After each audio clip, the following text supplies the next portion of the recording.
Well, hey guys, it's Nick Lilia here from the home studio. This is first time I'm running through this, so you guys may have to bear with me a little bit. It's still not done. I just wanted to take some time as we move into the weekend to give you guys kind of a heads up on what to expect, because it is going to be pretty nice. So it's not like I'm jumping on like, hey man, here comes some severe weather. It's more like, hey man, it's going to be a pretty nice weekend. Get out and enjoy it. We got dry air moving in.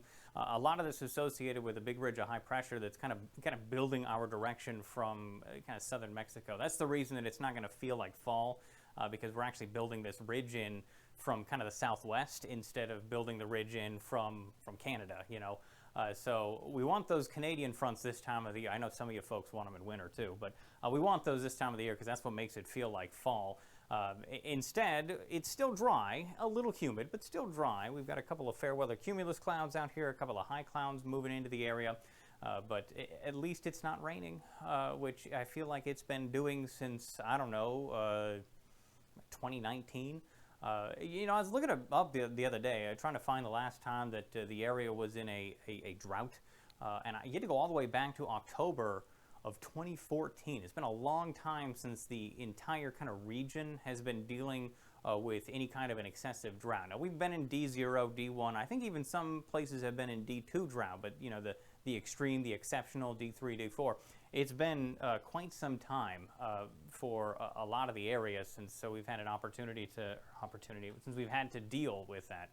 All right, over on the radar, you can see that it is lit up like a Christmas tree up in Jackson, but we're in clean air mode and there's really nothing going on. So clear air mode means that there's not much going on in the atmosphere, so they're trying to pick some stuff out on the radar. Plus, it doesn't spin quite as often. I believe that's the other part of it.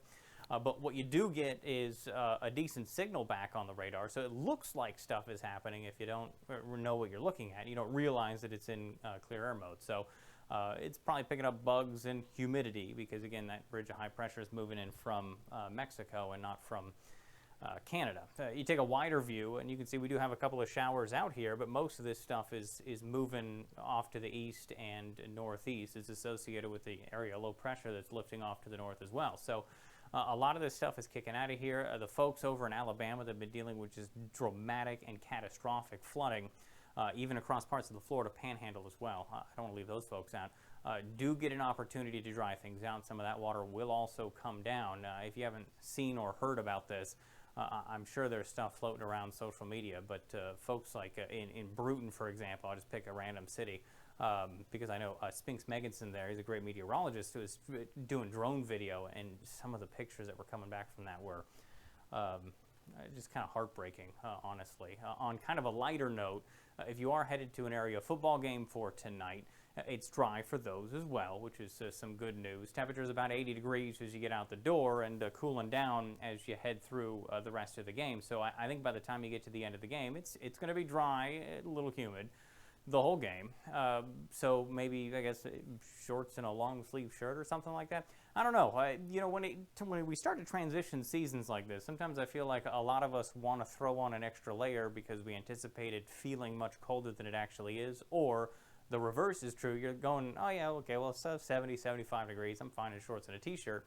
And you're sitting out there in the bleachers going like, you know, a long sleeve or like a sweatshirt or something sure would be great right now.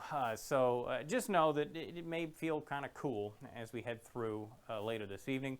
And we are dry over the next couple of days. Yeah, okay, sure, a 10 to 20% chance for rain in here as we move through the beginning of next week. But that's associated with a front that's going to be moving through the southeast and southern plains, but it's probably not going to make it all the way down to South Mississippi and southern Louisiana, South Alabama.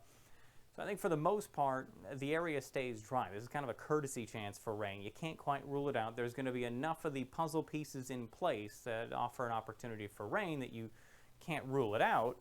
However, it's tough to rule it in with a ridge of high pressure parked so close nearby. Yeah, it's going to knock it back a little bit, but it's going to be tough to squeeze any sprinkles out of the clouds, that's for sure. So there's a look at the next couple of days. Hopefully the football forecast helps some of you folks out as well.